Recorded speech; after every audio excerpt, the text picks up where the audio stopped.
Today is Tuesday, February 20th, and you're listening to the Beer Temple Podcast. Remember this is what we wanted. Remember this is what we said. To never be heard or seen from again. Remember this is what we wanted. Remember this is what we said. To never be heard or seen from again.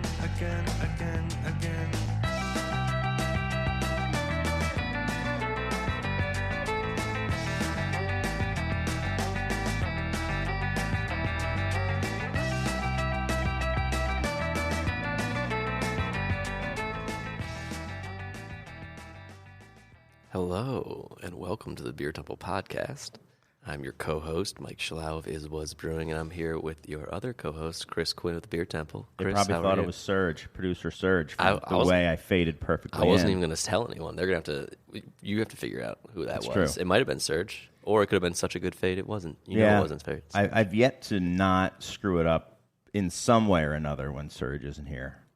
Sometimes I wait till the last couple seconds of the show. Mm-hmm. That's usually where the screw up happens. Yeah, you get to the goal line and you just fumble it. You start showboating. Yeah, exactly. They knock it out of your hand. Exactly. Yeah. Yes, that's so. I'm not gonna, I'm not gonna celebrate yet. I'll save that till there's 10 seconds left. And Right. then fumble. All the wheels will come off. Yes. The mixed metaphors. So we have a special episode. Mm-hmm. Very one, special episode. One that has been in the works for one way or another for at least in our heads for years. Yeah. And then we rescheduled it, but now the time has come. Nice. We're doing our third installment of the book club? Mm-hmm. Yep. And it's I think, as I had mentioned before, my favorite beer book. See how I like to butter up the guest. It's Hops and Glory, One Man's Search for the Beer That Built the British Empire. And we are fortunate to have with us via Zoom the author, Mr. Pete Brown. What's up, Pete? How are you? I'm very good, thank you. Yeah. How are you? Doing good. It's decent weather now in Chicago. Sunny. Yeah, I think. Well, that's you got to be thankful for that in Chicago. Exactly. Mm-hmm. I know. I think they say that the cold weather is behind us now. So Never believe them. right. I mean, we certainly could get a snowy April. Sure. But we'll see. Fingers crossed. Yeah, but I'm doing well. And you? Hope. Yeah, very good. I'm enjoying a new life living between London and the city of Norwich in eastern England. Okay. Having just sold our London house and cashed in and moved out to the sticks. Yeah. But it's that the sticks that has got an awesome beer reputation that very few people know about. Okay. Like clue me in. I'd heard a little bit about the move. I think as you wrote about it online. But tell me about Norwich and its beer scene. What's up? What's going on there? Yeah, it's a funny. So there's a bit of England that sticks out into the North Sea. It's like a big beer belly shaped protrusion on the east coast of England, and Norwich was once the second most important city in England after London, and it's because it used to be very popular for textiles, that kind of thing, and then it's quite a common thing. The rivers silted up, river traffic, sea traffic kind of dried out, and it became very poor. And after that, so several centuries after that, it became a little bit of an object of ridicule. We have a comedian called Steve Coogan who plays a fictional TV host called Alan Partridge. Mm-hmm. And in the fictitious world of Alan Partridge, he's based in Norwich. And he's kind of made the whole place a national joke. And so it reminds me a little bit of the first few times I went to Belgium, and people say, "Isn't Belgium a really boring country with nothing going for it?" And you're like, "Yeah, you're right. Don't go there. yeah, right. You should just save more of it for the rest of us." Right. And Norwich is kind of like that. It's about an hour and a half out of London. It's a walkable city. It's a medieval city. It's a very beautiful city. And without realizing it, I bought a house The zip code where I live starts with NR3, and without realizing it, I bought a house at the end of the NR3 beer mile. Wow. So I have a 20-minute walk into the middle of the city, past 10 of the most awesome pubs I've ever seen in my life. Oh, nice. Nice. So I'm happy. Good job. Good. Well done. How is so I'm headed out to London in about exactly a month. A friend of mine who I believe you know at Goose Island, Mike Siegel, is headed. Oh, yes. Yes, he's headed up with Ron Pattinson to Burton, and he and I have been trying to do a time to get to London together and do some pub crawling there. And yeah, I'm curious what's the state of British pubs right now? It feels like they've been going through the ringer for a long time. British craft brewing is struggling, but not by as much as people think. You know, when you have a scene like this, it's like, oh, the beer boom is over. Yeah. You know, all the breweries are closing, and yeah, some are closing, but we're down 1% year on year on the number of breweries that we have. So, given the circumstances, that's not too bad. Yeah. Pubs have really suffered, obviously, as you would expect from COVID. But I've just been literally today. I've just been judging the SEBA Business Awards, and SEBA is our version of the Brewers Association. So it's about 1,700 small brewers or members, and every now and again it's important to do something like that because you hear these success stories and you go, okay, times are hard, but there's a lot of people doing really great things. There's still a lot of people who want to drink beer. There's still a lot of people who want to serve it. There's still some incredibly talented people in the industry, and we're losing some pubs, and we're even losing some good pubs. But where I've moved to in Norwich, the traditional British pub meal is the Sunday roast, Sunday lunchtime, and it's taken me 3 months. But 2 days ago, I managed to get into my local pub for Sunday lunch. Oh, that's a good sign. 3 months. That's a good to get problem. a Sunday lunchtime reservation. Yeah, well, good for them. So some pubs are doing just fine. Yeah, I think it kind of mirrors what's going on here. I mean, even in down markets and doom and gloom, there are plenty of individual success stories and people who are thriving at the moment and stuff like that. But yeah, it does seem like whenever we hear what's going on here in the States, whenever I get just a little like sprinkling of news about the UK, it always seems like exceptionally dire. So it's good to hear that. Yeah. I know that bad press kind of gets clicks and stuff like that, but it sounds like it's probably tracking to what's happening here, which isn't necessarily good, but it's not like, if you ever want to have real ale, you better get there this summer because it's going to be all gone, stuff like that. Yeah, there's an interesting thing that's happening there because it doesn't make sense. The figures, the headline figures for real ale are awful. I mean, it's down 25% since pre-COVID, and that was down 25% on the previous decade. So we now have half the real ale that we had 10 years ago. But if you speak to the small brewers, they're going, no, we're fine. We're fine. You've got a lot of guys who set up new breweries to brew American-style craft beer who are moving into real ale for the first time because they feel that they need to. And one of my local brewers, Duration, they've got an American head brewer, and it took him a lot of persuading to do cask ale. He did his first one, and then when the business said, "Okay, we'll brew a cask ale every month," they sold out the next 3 months of real ale before they'd even brewed it. Wow. Just it's like, okay, the stuff you're doing in 3 months' time, I want to buy that. So the people who are losing are the breweries who have been bought by the big global. And I know it sounds like a familiar story, and I don't say these things without having checked the figures first. But the people who are losing are the real ale brewers who are being bought by the big multinationals, and these guys don't understand real ale. They don't care about real ale. They don't care about it. They don't care to understand, I think, is what it sounds like. No, that's it. AB InBev own Bass. and AB and Bev could not give a crap about Bass. No. They don't want to sell it to anyone else because they're paranoid that someone else might make a success out of it. So they won't let go of it. Mm-hmm. But at the same time, they have no interest in promoting it. It's something like 30,000 hectolitres now. And this is a brand that used to sell over a million barrels in the UK. You know? Right. So those brands are hemorrhaging volume. But certainly in another one of my local pubs, I've got a lot of them. A load of these really cool American-style craft brands are all launching their cask beers, and they are flying out of the place. Good. Hey, I mean, so there'll still be some here when you get here. Good. That's what there better be. Might not be any left after you leave. You can drink all of it. Definitely in Burton-on-Trent. Yeah. Do you know the Cooper's Tavern in Burton-on-Trent? Have you heard of? I won't be there.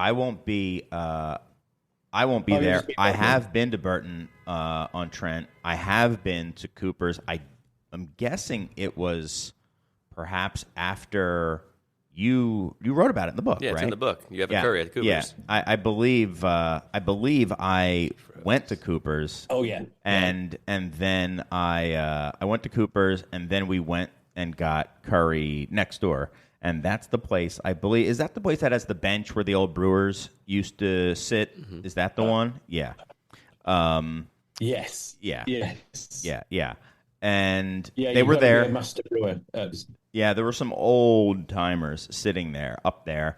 And we got beer to go, and they literally put it in to go, like take out like Chinese food cartons. They put the beer in the Chinese food cartons. They poured it right into a pint. That rocks. With the little metal handle and everything. An English growler. Yeah, not modified in any way for the people listening. They just literally put it into one of like the pint ones they give you for like fried rice or white rice. Put a nice something. fluffy foam on top of it, like slow pour. They slow pour. Yeah, so we got like 3 of them, 3 or 4 pints. Went next door, or around the corner, and had great Indian food and some cask ale, and it was very memorable. And if I am ever in that area, I will. I mean, that's awesome. What I would. Yeah, and I got to see. I don't. I obviously we're here to talk about the book, but I think Burton is definitely part of that. And man, sad news about the Union being decommissioned by Carlsberg. And I was talking to somebody about this because I'm a weirdo and I talk about this stuff. I was talking about it at the dentist. Yeah, when was I talking? I was talking about it Friday night with a guy from Yorkshire who lives in Chicago now, and what pissed me off, one, that it was like not even kept around as like a showpiece, but also they didn't care enough about it to even have a commemorative last brew and like have people come out. I'm sure people all over the UK, some people would have cared, and to a greater extent, people all over the world. I mean, I would have seriously considered going back out there to see the last brew on the Burton Union, and it just goes to show, as you said earlier, Pete, they don't care to even learn about it. It was just like, boom, it's just gone, and oh well, yeah. But anyway, and for me, that's like when we're in this business, when we're in this role, when we're in this kind of position, you care about stuff and you agitate for stuff and you campaign about stuff. And you feel angry when this happens, and you feel sort of happy when that happens. When I heard that news, it transcended for me what I feel as a beer writing professional. I felt genuinely emotionally heartbroken on a personal level.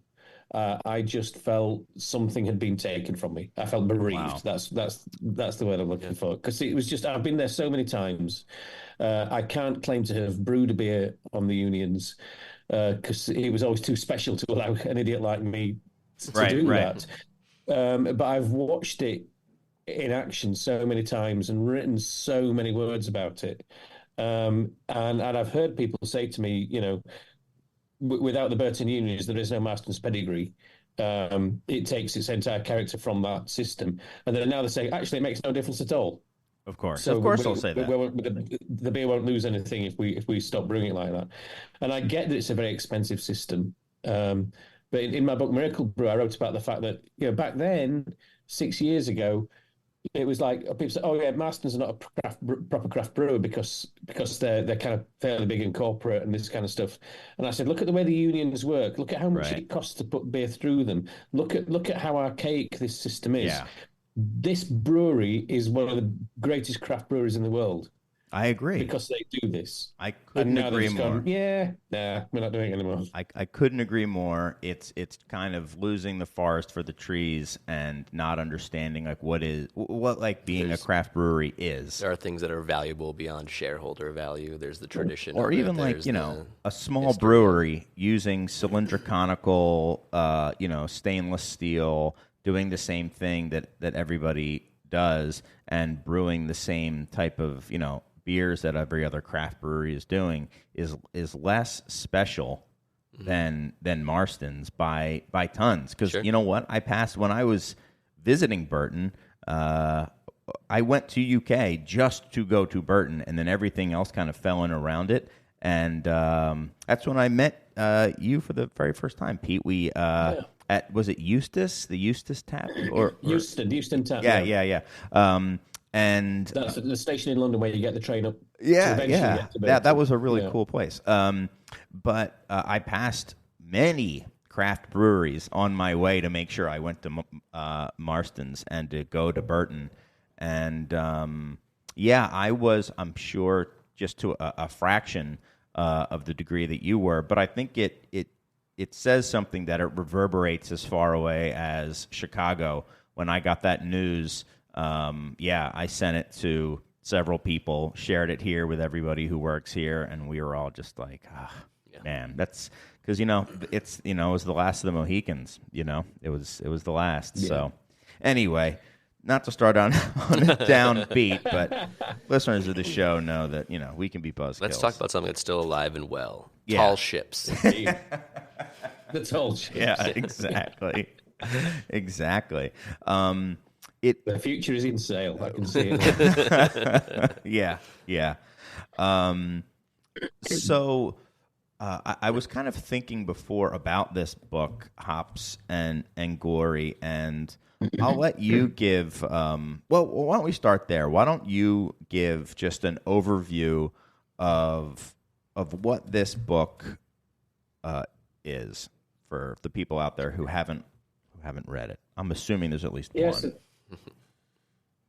So this book was kind of born in 2006, and that's a terrifying thing to say now because that to me was yesterday. I was a young beer writer, and American IPA was new and exciting, and it was based on a British brewing tradition. At that time, a lot of IPA labels had pictures of tall ships on the labels. And every single one on the back of the label said, this beer is based on the beer that went to India to satisfy the thirsty troops of the British Empire. It changed on its 6-month sea journey and acquired a unique and special character by the time it arrived in India. And this is an authentic recreation of that beer. And I just start going, you've just contradicted yourself. This beer acquired its special character from a 6-month sea journey, and you're saying this is an authentic recreation of that beer, right? That hasn't been on a 6-month sea journey, and that was kind of nagging away in the back of my mind. And it was, like I said, I was a young beer writer. I just won my first award for the British Guild of Beer Writers for a travel book that I wrote, 3 Sheets to the Wind, and I'm going to talk around this rather than just repeat what's in the book. At the time, there was a genre, a kind of subgenre because I've always tried to write not as a beer writer, but as a mainstream writer who writes about beer. So I write for a mainstream audience. If beer geeks like it, that's a bonus. But I'm trying to spread beer to a mainstream audience. And there was a genre within that which was blokey travel books. And there were a lot of books at the time. Started off with a guy called Tony Hawks, who wrote a book called Round Island with a Fridge. And according to the book, there was a bet that he made with a friend in a pub that he wouldn't walk around the entire coast of Ireland with a fridge. a refrigerator. Okay, So yeah. he did, and he wrote a book about it. And that book sold 500,000 copies.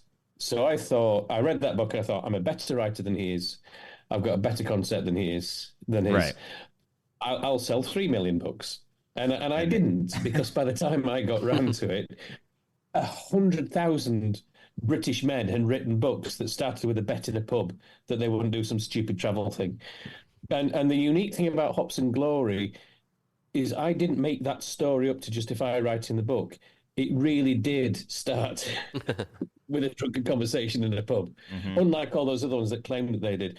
So I'd won this travel prize, and my mate Chris, my best friend, was saying, you know, because a lot of people are saying, what are you going to spend the prize winnings on? Where are you going to go? And I'm like, no, I got the money for the travel book that I've already written that cost me £20,000. right. I wasn't given the prize money to do more travel.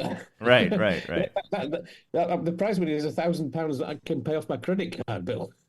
And I was like, no, you've won the travel prize. You've got to do more travel. And Chris was like, well, you should do a proper epic beer journey. Where instead of just kind of getting on planes and dotting around the place, you do a proper odyssey. And I said, well, yeah, the problem with that is beer never travelled well. And so there aren't any really big international beer journeys. And then I went, oh, shit. Right. The elephant, the Indian elephant in the room. Like, yeah. Oh, no. Because I remembered the IPA journey. And in the moment I remembered it, I thought, I'm doing this. I have to do this. There's no argument. And I didn't want to do it. I was not an experienced traveler at that point. I knew that it was going to be a very difficult thing to do. But I said, I need to recreate the journey of India Pale Ale from Burton-on-Trent to Calcutta via the Atlantic Ocean, around the Cape of Good Hope. Right. Which is a through the key Indian part, Ocean. no Suez Canal. Yeah. And I was lost to the idea. I've never been possessed by something before or since. In 1 second, it became an obsession that I had to do this, that I had to recreate the journey by sea. As you said, the Suez Canal opened in 1869.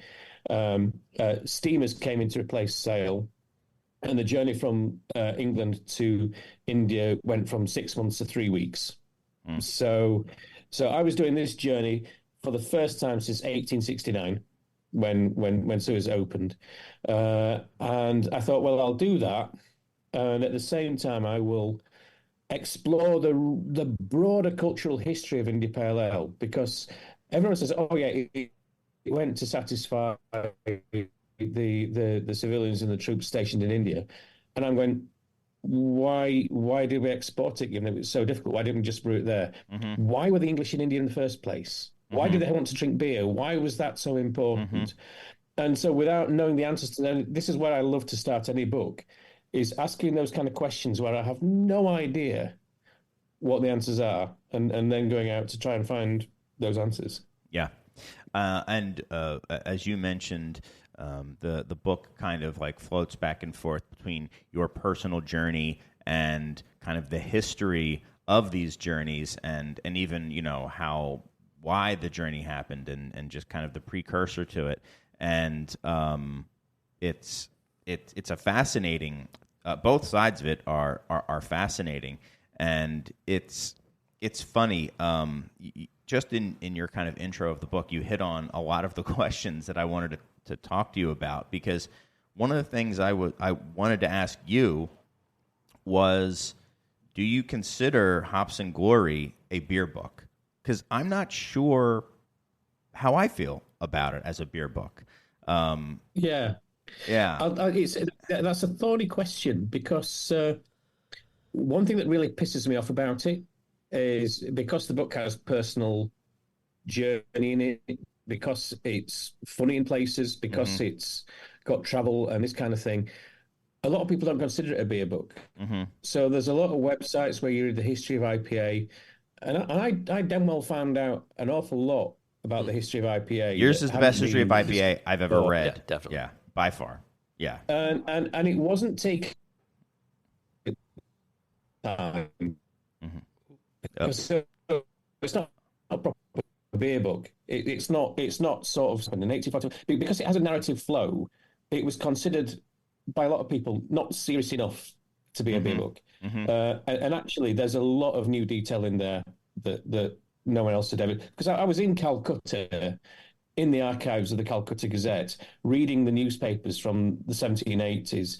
I was in the British Library reading the archives of the East India Company minutes, finding that Burton Pale Ale was in India 70 years before anyone had previously said that it had been.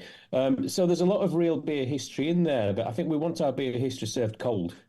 We don't want it with frivolity. We don't want it with engagement. And to me, that's what beer's all about. So I made a very deliberate decision to wear the history and the knowledge very lightly, and to make it readable. So it's not like a book which would. If you say I want to read the official history of India Pale Ale, it's not that book because it's not got every single fact sort of relayed in order. But it's a very readable story that I would hope the reader gains a lot of knowledge from, and then goes, "Oh, I've just learned an awful lot without actually realizing that I was learning." Yeah.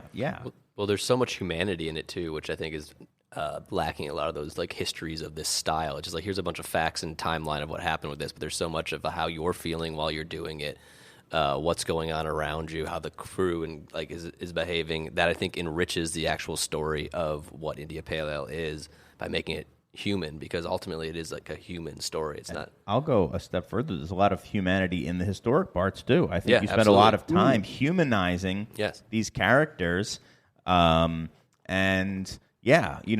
by the end, which ones you feel are rapscallions and which ones were, hardened businessmen and which ones were profiteers, and it really kind of brings that to life, which is when history becomes the most interesting. I think my wife has read one beer book ever in her entire life, and it's this one, and she loved it. So it's interesting. Like, is it a beer book? I would be like, yes, but you should read it anyway. Wait, don't, no, turn back around, come back. It's like this was the first book when you see it won me Beer Writer of the Year for the first time. Congratulations. That flex for the first time. Broader. I got some radio exposure in the UK and this kind of stuff. And it was the first book where friends and relatives who were not interested in beer, it was my third book about beer overall. And it was the first one where friends and relatives came up to me afterwards and said, I read that book. It was really good. It was really interesting. Right. And I said, okay, now say that again without the surprising your voice. Right. Yeah, that's awesome. Because it's kind of like, and I don't know, there's a guy who's now a really good friend of mine, who read some of my books. He's a cheesemonger, a guy called Ned Palmer. And he read some of my books and said, I work in cheese. I want to write the way Pete writes about beer, and I want to write a history of British cheese in that style. And he did. And he sold 10 times the number of copies that I've ever sold. Damn. Because for some reason, you say, here's a kind of social history of cheese, and people go, oh, yeah, that'd be really quite interesting because it's all about farms and landscape. Right. And people immediately got what a history of cheese would be. Whereas you talk about beer, it's like, oh, no, I'm not a beer nerd. Sorry, I'm not interested. Right. And there is that kind of, we have this weird thing. I don't know whether we've created it ourselves within the beer world, but you say to someone, here's a book about beer, and they think, oh, that's going to be very dry and technical. And I better struggle with that. Yeah. No, I mean, I think it's a history of I guess, politics and international commerce and your personal voyage and all that stuff, which is far more interesting than having stuff kind of regurgitated about, the hopping rate went up in this year when Allsop did, or so and so. But no, so that's why I wanted to ask. I was just curious how you felt about it and it being considered a beer book. I mean, it very much is. Yeah, it's a book with beer at its center where you learn a ton about beer. So I guess that's a beer book, but it's more just a Nominally, yeah. So Just If you took it's the a beer out of wonderful it, book. there wouldn't be a lot left. that's true. That's a good point. Very true. And then there would be a boat book. Right, exactly. There'd be a boat, yeah.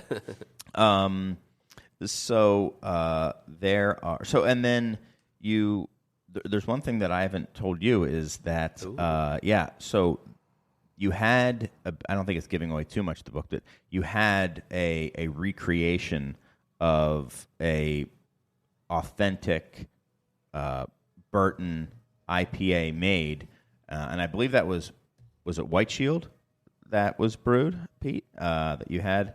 And Yes, yeah, it was a murky time. Yeah. So Bass had been bought by what is now Anheuser-Busch InBev, but I was working with a brewer who'd worked for Bass, and I guess we can say this now because no one else will care. But he was working for Molson Coors, and they had the rights to the Worthington brand, but not the Bass brand. So this guy was basically brewing heritage Bass beers, but just calling them Worthington beers. So our beer was based on a beer called Bass Continental from the end of the 19th century, but we pretended it was a Worthington recipe. Okay, got it. Well, someone who read the book because of the show, who's also a very accomplished home brewer, went out and found. He tried to find White Shield IPA and found a recipe in Mitch Steele's IPA book. Oh, wow. For it, and he finished it, but it hasn't yet. So he basically says the beer's finished and now needs to be conditioned. I don't think I'll be able to put it in a ship's hold, but maybe a few tours up and down the Chicago River. So he brewed it, and that's what I have right here. Oh, wow. So we'll have some of that. I think it's commemorative. I'm sure it's as authentic as more authentic probably than any of the stuff that you had brewed, Pete. I mean, come on. But I figured Sure it is. I figured it's we might as well, and seems fitting. So thanks to Brad, who a terrible pour there, but whatever. Luckily, it's your beer that I poured poorly. Not anymore. It's not. Oh boy. Switcheroo. Okay. Well, hey, I like foam. So here, cheers. Cheers. There you go. And thanks again to Brad. It looks the you, right Brett. color. It's a beautiful color. Yeah, it's nice. Bitter. Who would have thought? So one of the, I don't know if it's one of the things about the book that I enjoyed, and I promise this won't be like the Chris Farley show where I just say things about the book and then say Hey, that's awesome. Kind of our thing. Yeah, it is. Was how unromantic overall you made your personal voyage seem.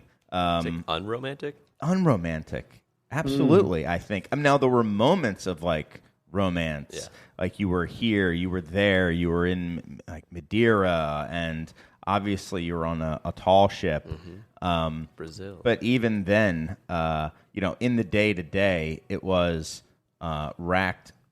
It wasn't just about the romance of it, and I think you very easily could have faked it. And I think I've read some books, personal voyage books, where people seems to go a little too perfectly, and the Keep praying and loving, baby. yeah, and like the problems arise just a little too perfectly. And it is something where when I've done, even being like on this, having done, hundreds of episodes of the show, it's something that I have thought back to where it's like, just tell it as it happened, Right. and the humanity of it will be much more interesting. And when you said earlier, and you also say it right in the beginning of your book, it's like, I know it sounds fake, but this is literally how it happened. And as that happens throughout the book, and the unromantic things happen, where you're like, oh man, I wish that hadn't happened.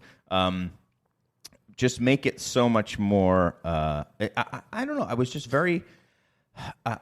I admired very much how you kind of stuck to what happened, and I was curious if you were ever, was it ever in question? Like, did you ever think like, maybe I'll leave this part out of it because that's not what I told my publisher I was going to write, or that's not what people want to read, you know? There is a lot that did get left out of it.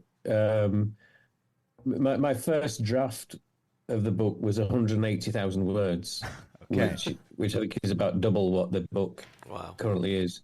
And the best bit of management by an editor that I've ever had was when I submitted the first draft, and my editor was like, he responded and said, "Pete, I'm really loving the book. It's really interesting. It's so exciting.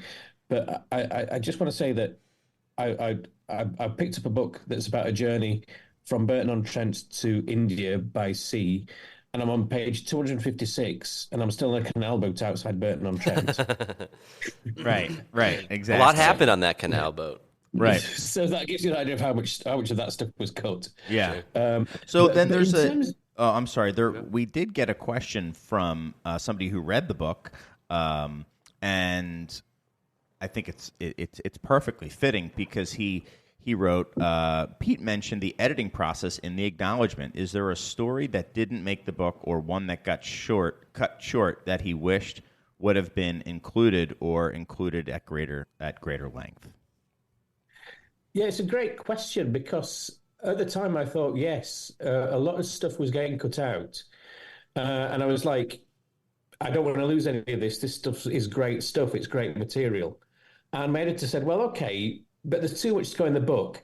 Maybe cut it out, put it in a separate document, keep it, and we can use that for articles, for blog posts, for other stuff to promote the book. Mm-hmm. And I said, yeah, cool, okay. And then 6 months later, when we came to revisit the stuff that had been cut to do that, in my head, none of it was good enough. Okay. It had been cut for a reason. And going back to it, it was just like, yeah, it's a bit flabby. It's a bit too much my school essay on what I did in my holidays. So, right. He was a very, very clever editor in getting me to realize that when we did it. Okay. Well, there you are. Perfect. So it's the perfect length. Yeah, it's the exact right book. Exactly. Agreed. Yeah. All right. Then it's funny going back reading this a second time now versus when I read it, which I think was within a year or two of it being published.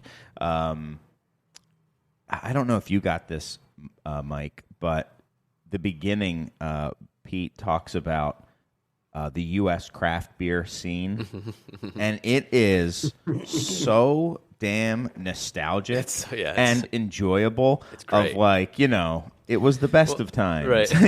We really were doing it at one point, right? And how exciting it was to go there, and that was just a little something that I thought was fun just to remember as well. So in a way, it was written at a really or published.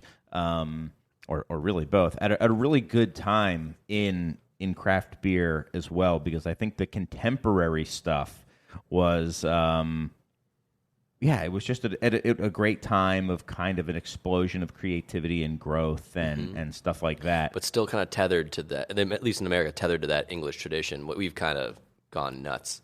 Like the things we call IPAs here now would not travel very well yes. in the bilge or the hull of a ship. Yeah. But it was really cool to have you talk about like Goose Island and all these I think Breckenridge was one of them. Yeah, absolutely. All these hip new beers you were loving very much. Yeah. And I remember at the time being in Chicago and remembering like how good Goose IPA used to be, and being like, yes, that's great. See, he gives that beer respect. That's right. Like that buys it by the case. Exactly. Yeah. That's funny. I don't really have a question there. You're just here. I'm just saying this at you, Pete. I apologize. I'm not the best interviewer. Right. But my observation on that would be that Well, two things really. The last edition of the BJCP guidelines that I read said that IPA no longer stands for India Pale Ale. Okay, Like what does it stand KFC. for? It doesn't stand for anything. IPA is now just an acronym divorced from any words that it represents. That says And that in the BJCP now?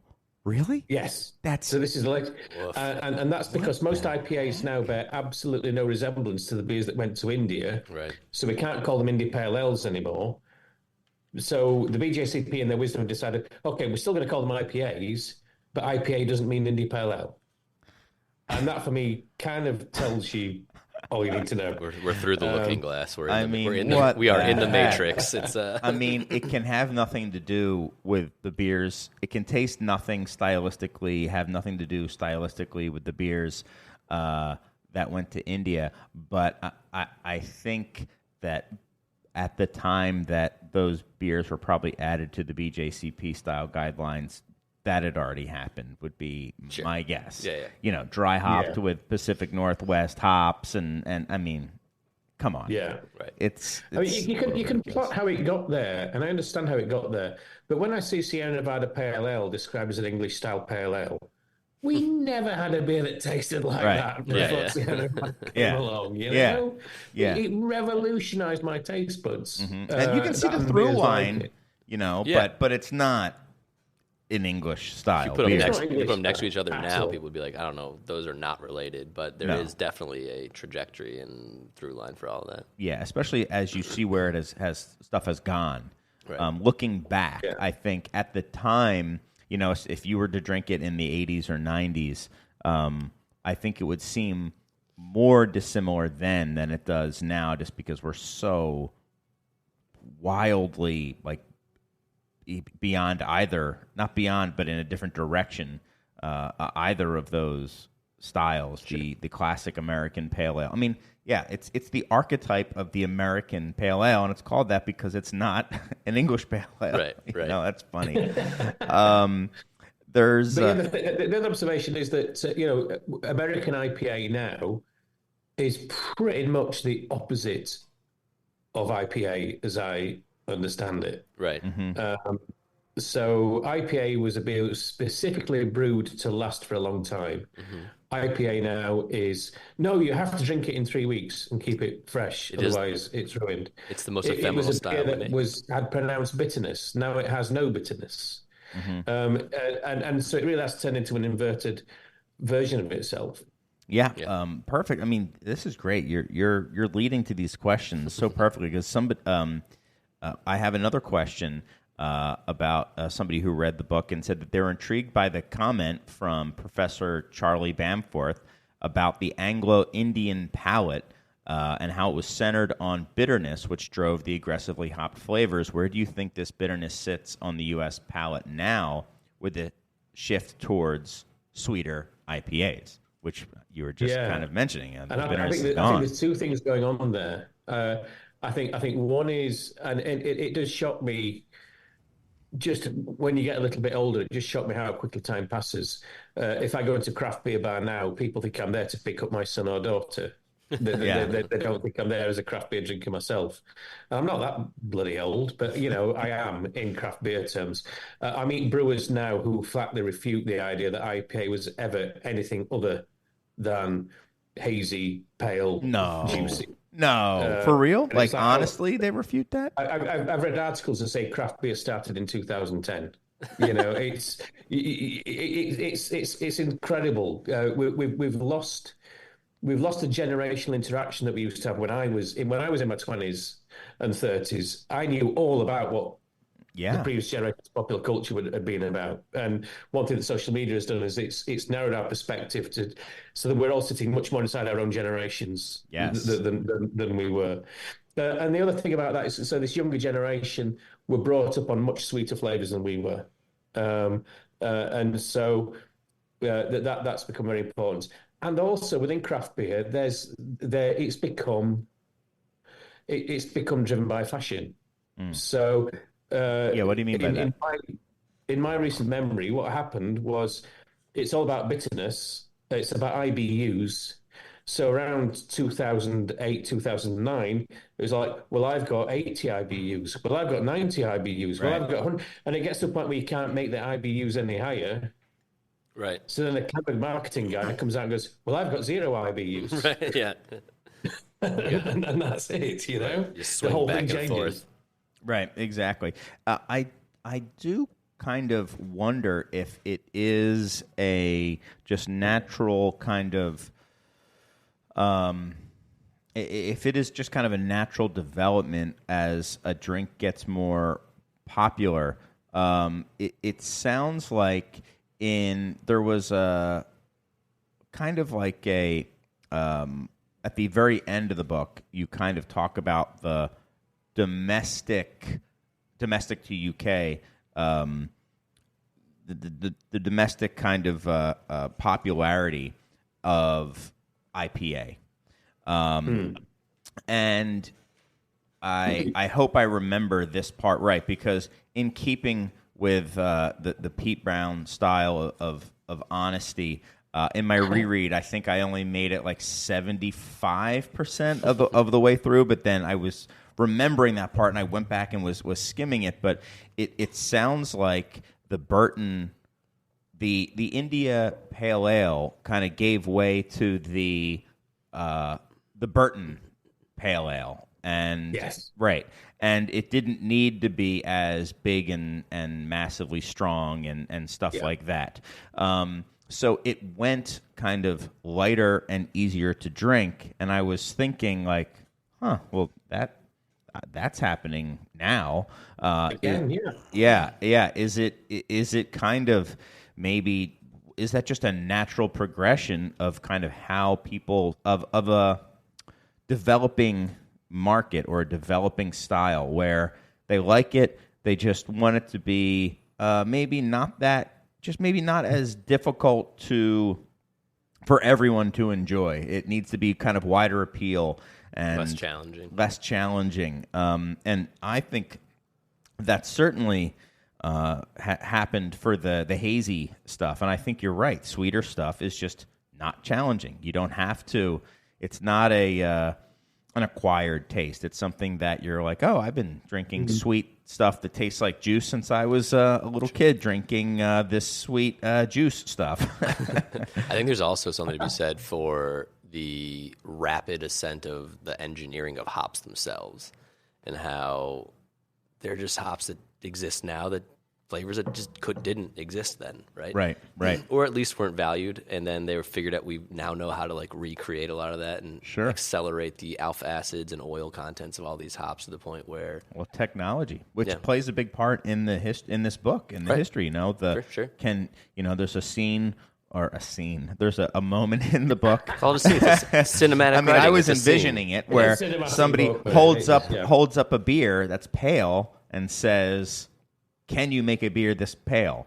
And the maltster said, "Yeah, I can do that." Mm-hmm. But it wouldn't have been possible not that much earlier than that. So Coke. Again, these pale ales would not have been possible before that.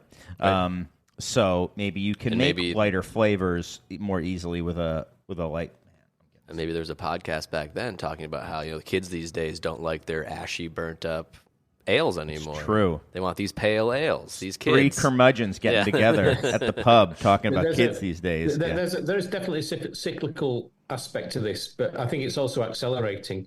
And I think if you were to look back, even if you look back at kind of those beautiful books of the craft beers of the Pacific Northwest, published 1998. Look back at books like that, or even blogs. Michael Jackson's old blog is still online somewhere. If you look back to that period and look for IPAs, they're kind of an orange marmalade color. Mm-hmm. Mm-hmm. So that was like 25 years ago. That's the color that IPA was. Absolutely. And a few years ago, I put some beer retailer asked me to put for a recommendation to put into a case, a beer writer's case. It was asking 12 beer writers each to choose a beer, and I deliberately chose Worthington White Shield because I knew it would create of consternation. And some guy put a review of the case on social media and said, Pete Brown doesn't know what he's talking about. He calls this an IPA, but it's way too dark because it's kind of orangey coloured, and it's got bitterness in it. That's awesome. So it is just it does change, but it's not without precedent. Yeah, in the UK, until recently, our best-selling beer was Green King IPA, and British beer fans, real ale fans or craft beer fans, would go apoplectic about Green King IPA because it was only 3.6%, and it has no discernible bitterness. I said, that's not an IPA, it's a fraud. Because they're a big brewer, they call this beer an IPA, but it's not an IPA at all. Now, if you go into Green King's archive, that beer was first brewed in 1928. The recipe has hardly changed at all. In 1928 in Britain, an IPA was that colour, it was that bitterness, it was that strength. Right. At that point in history, that's what the style was. And the style, I have done tastings where I do 7 completely different beers and say at some point in history, each one of these was considered an authentic IPA, and they're all totally different beers. Right. And that's it's true for, I think, probably most historic styles or styles with a history to them, rather than a historic style sounds like something that's died already. Yeah. And so let me ask you, as like this romantic story about beer being brewed for the India market, and specifically the Anglo-Indian market. Now, do you buy into the story that this beer just did become better over time, or is there any specific reason that you think like the 500-pound gorilla of beers at the time, which would be the London Porter, I would imagine, why those breweries didn't kind of jump on this and allowed people like Bass to kind of transcend them? Because that's a fascinating story. That's possibly as beer writing became a bit more forensic and beer history became a bit more forensic, and people like Ron Patterson, Martin Cornell started to kind of really dig into the records. That's probably the most controversial area around this whole beer style, because the narrative, which you still see, but which is kind of been mostly discredited, is that, and I'll exaggerate it to prove a point, but India Pale Ale was invented as a high alcohol, highly hopped beer to survive the sea journey to India, and it was the only one that did. None of that is really true, even though it did. So I've seen the records in the Calcutta Gazette. When India Pale Ale arrived on the docks in Calcutta, it was there with London Porter, it was there with cider, it was there with small beer. So beers of 2-3% ABV were surviving that journey just fine. So that's not why IPA became such an iconic beer. But we have to remember that it did become such an iconic beer. So if that's not the reason why, what is the reason why?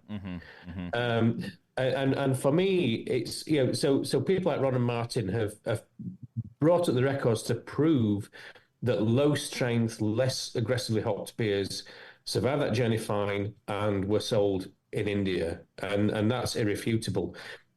So why are they not as famous as highly hopped, stronger IPAs?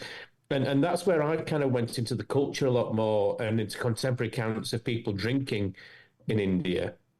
And there was a period of about 50 years where India was kind of Britain's version of the Wild West.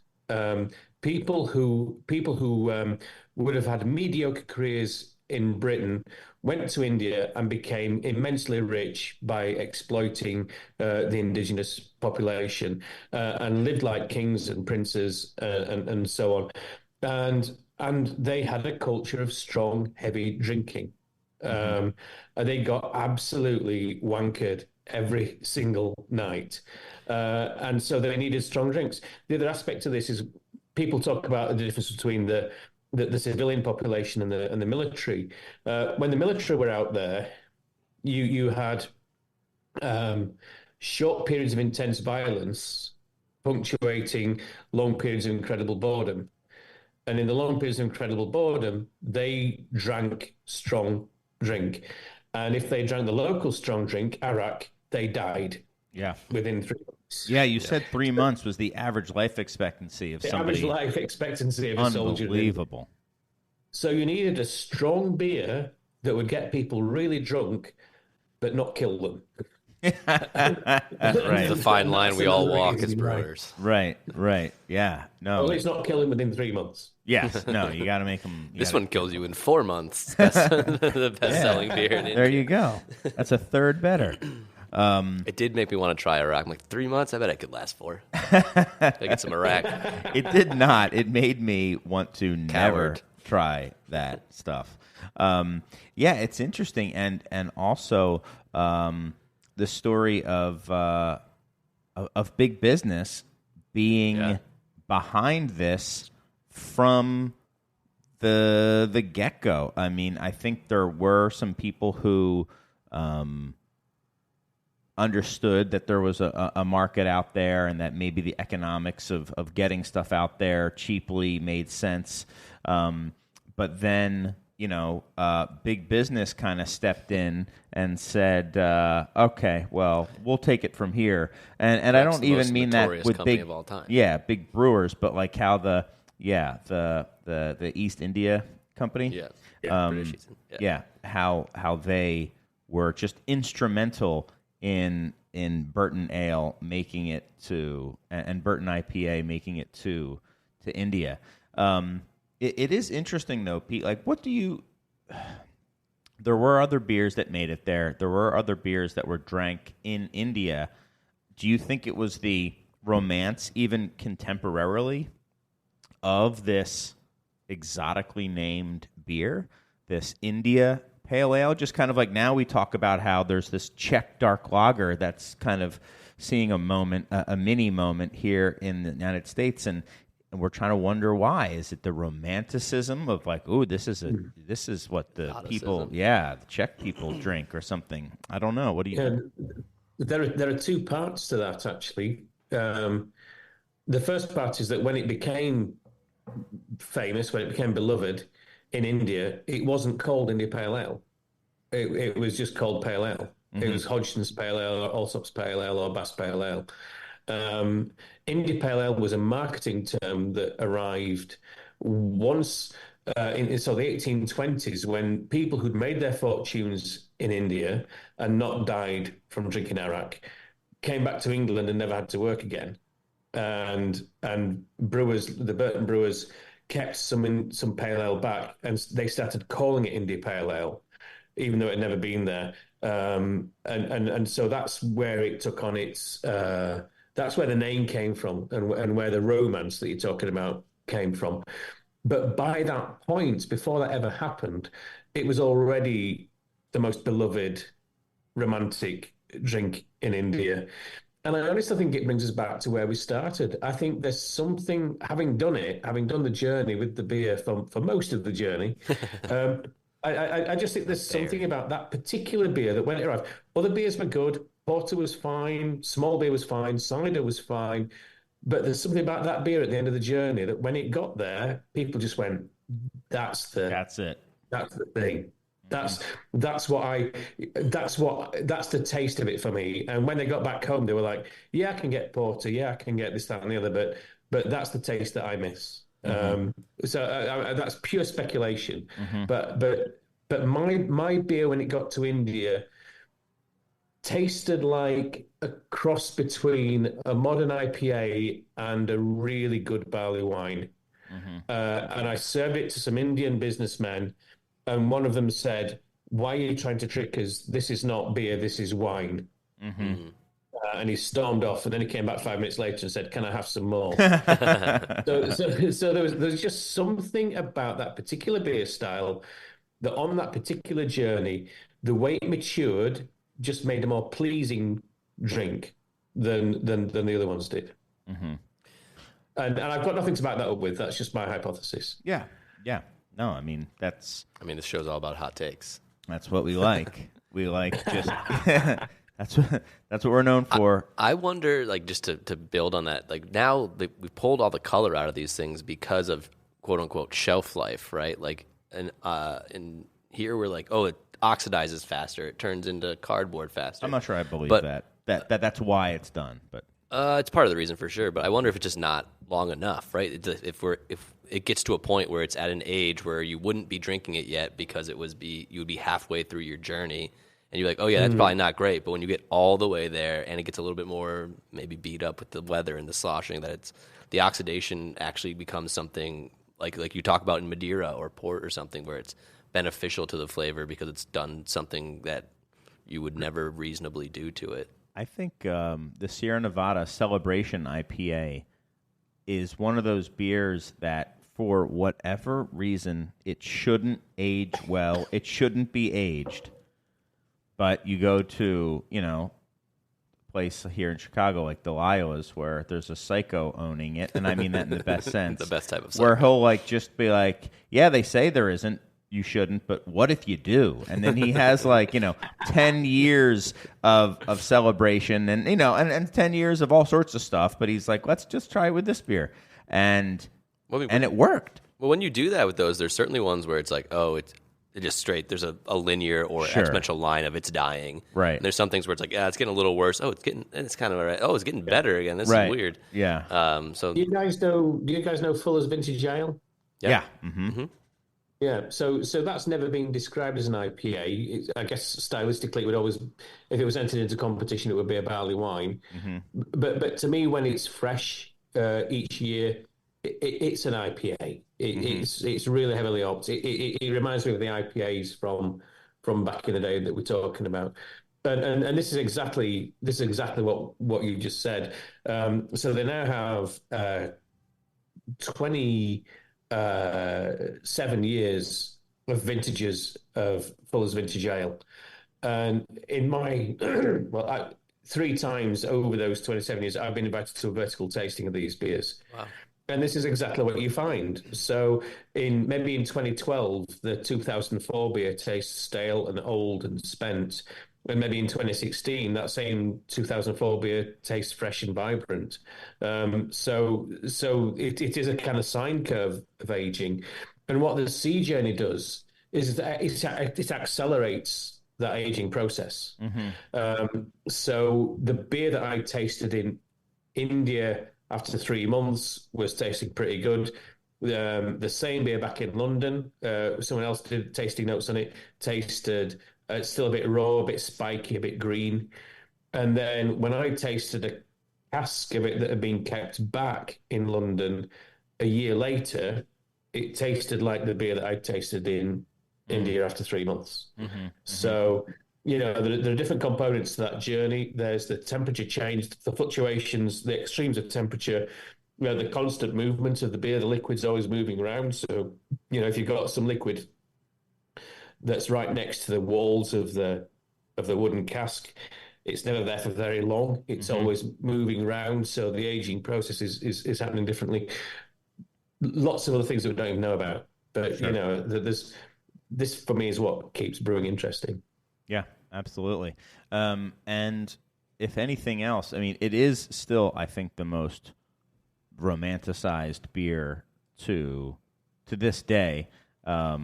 It's a shame that it no longer stands for India Pale Ale, but BJCP can kick rocks as far as I'm concerned. It still stands for India Pale Ale. But a bunch of homebrew nerds can't tell us what the IPA stands for. Right. It's there is something special about that journey. That even something like porter, which has a pretty amazing history to it, and there's a lot of mystery to it. And those giant vats and almost a Solero like thing. There's a lot to it, but it just doesn't kind of capture people's imagination like it used to. And I think there's a bunch of reasons. Even if the IPAs of today taste nothing like what they used to, they have all these crazy flavors like you were first experiencing at GABF in, the mid-2000s, Pete. So when you take someone and say, this beer was brewed to go, around the Horn of Africa and into the India market, and they brewed it stronger and hoppier, and this is what it tastes like. And then they have it, and they're like, oh my gosh, this stuff is great. I love these flavors. What a great story. And who cares if it's like piecemealed together from like bits and of truth? If that gets somebody, if it's directionally right and it's based on that, even if there's many fits and starts to it, and it gets somebody kind of excited about it and the history of it a little bit, maybe. It worked for me. I don't know. Here I am.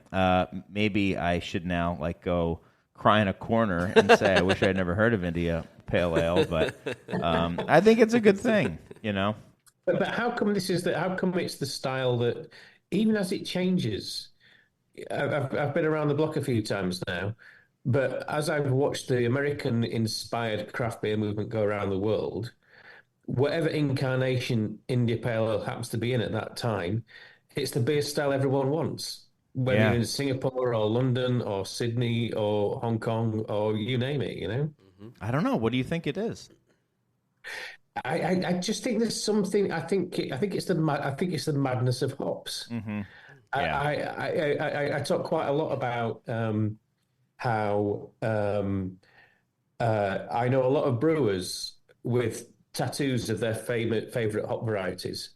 I don't know a single butcher with a tattoo of his favorite cut of meat, or a single cheesemonger with a tattoo of their favorite style of cheese. There's something about hops that just gets under people's skin in a literal way, but obviously in a metaphorical way. And those flavors just excite people. Whether you encounter them balanced by moderate bitterness and a malty backbone, or whether you encounter them excessively sweet with nothing else going on, there's a group of people who just taste that and go, "Wow, that is just." And I was the same when I first tasted American style IPA with Northwest American hops in 2004. It was like the scales falling from my eyes. It was just, whoa, this is what I'm now going to do, because this flavor is just incredible. And so I guess that's the one thing that IPA still has, that it's always defined by the presence of these hop flavors. And that, coupled with the romance of the origin story, just makes it something that's bigger than much of the stuff in beer. Yeah. Well, I think that's a pretty good summation of IPA, and I think certainly the story is it's fascinating. I love kind of reading about your trials and plenty of tribulation as well. There's at least one part when something was laid in a certain direction, and I was like, I was literally angry at you. I was like, what is this, stupid? Why would you set it that way? Yes, now the book's ruined. And well, when you were describing the smell of this situation, I was like, oh no, I know exactly what happened already. Yes, right? Yeah. I know. Yeah, I know. From having done some similar things myself in breweries. But Of course. And I do. And I was a novice when I did this, When I went to see my beer being brewed, that I was going to take on the journey, that was the first brew day I'd ever done. Mm-hmm. It was the first time I'd smelt hops being put into a kettle. It was the first time I'd ever cleaned out a mash tun. And the sensory nature of brewing, that was completely new to me. So I made a lot of mistakes because I was not an expert. Yeah.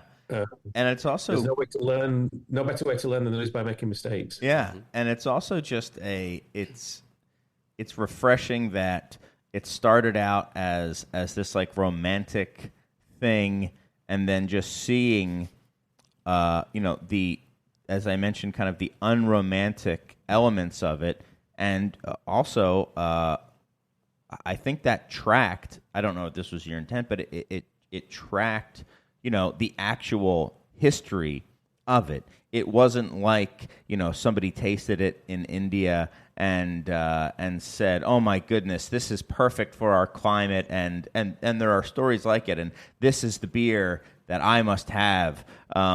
It was much more real and unromantic than that, but yet a better actual story. And I think that's the same with kind of both elements, the modern and the historical. It was,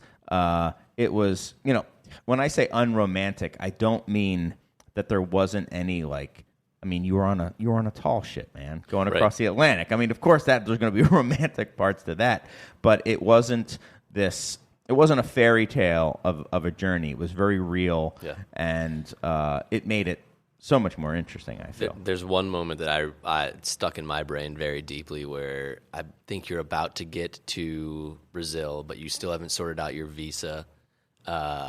Me too, man. And Barry had, done his thing. Yeah. And you're like, I've committed all this time and all this for something so frivolous and silly, and it's only going to be 5 beer nerds with blogs that care. And I felt that deep in my bones as someone who runs a very small brewery that only 5 beer nerds care about, and dedicated myself to it. But I'm like, man, this guy gets it. Yeah, these beers for real. Right. That was a very true human moment. I think there's something about storytelling. Which I've upset some people with because they don't realize this. But in order to get the highs, you have to put the lows in. Mm-hmm. Definitely. And I think if you watch a film, if you watch any Hollywood movie, the character is just at their lowest point just before their greatest victory. Mm-hmm. This is the arc of storytelling. And so while the book is very honest, I was writing it in a way where I was hoping... I'd been reading a lot of Stephen King at the time, and Stephen King's a total influence on the narrative structure of that book. So while I haven't made anything up or exaggerated anything or changed the order of anything, I've used the structure of highs and lows to take the reader on this. I hate to say the word, but on this journey. Right. And the fact is that the tall ship was possibly the best 3 weeks of my life. Yeah, you say that I will. Instead of just waking up, being on the front of the ship at dawn, and you watch the sun come up over the ocean, and you don't know. You think the 40 people on the ship. There's no one else within 2,000 miles of us. Oh, and here come some dolphins just as the sun's coming up over the ocean, and the dolphins want to play with us. And you've got that. And it's like, and then that night I was half considering taking my own life, Yeah. It's like you don't get one without the other. Right. And it just adds an emotional weight to storytelling. And that to me is, I hate to say this on this podcast, but the emotional weight of storytelling is more important to me than the characteristics of different hop varieties. For sure. I think that's the perfect answer to the original thing we started talking about, right? Why this is such a more interesting beer book than most beer books, because they're about, here's the history of what happened, or here's how you make this thing taste this way, and this is about, here's what it feels like, and here's what it's like to be a human being moving through the world that it happens to interact with beer. And it makes it even more enjoyable and makes you engage with all those other parts, the history and the technical parts of it more. Yeah. And and for those out there who've read the Bourbon County, what's the Barrel Aged Stout and Selling Out by Josh Noel, if that kind of storytelling intrigued you, I think then you'll love this beer book. This beer book. You'll really this book that really to love. Beer. Yeah. And it did get me. Europa came to Chicago. Believe it or not, it made it to Michigan, Lake Michigan, to literally was in Chicago. I guess it went through the Hudson. Yeah, I don't know, but yeah, I was on there. And I got some stickers from it, and I keep them in the book. and I forget who, but some of the people in your book were still there, and I could just tell by your So it was kind of cool just to see it, and for it also, it's one of the things that you mentioned where you're like, wow, it's this amazing boat, and I got to go up onto it and kind of walk around in a touristy way. And one of the things you mentioned was this. I mean, it's a big boat, but it doesn't seem that big. And I remember you saying the same thing. I was like, oh my gosh, this thing like goes all over the world and like on sails, and it's like, oh my gosh. When you're in Chicago, it's not so big when you're in the middle, when you're at the equator in the middle of the Atlantic. Right. Yeah, right. Yeah, exactly. I was like, it's big, but I don't know if I'd want to. But it sounded.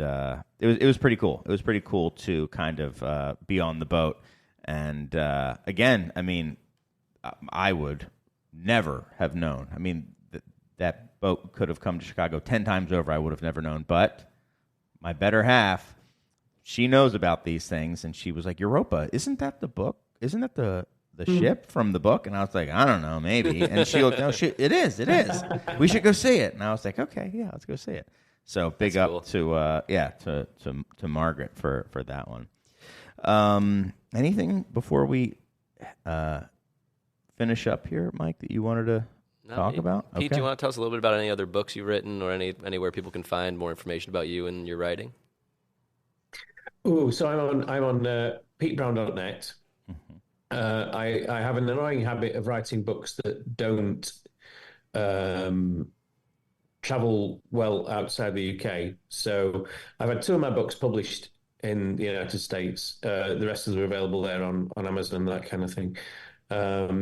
But I'm still writing, and my next idea slightly revisits some of the themes in Hops and Glory, and I'm hoping to start that in the next few weeks. Oh. Taking hazy IPA to India. Yes.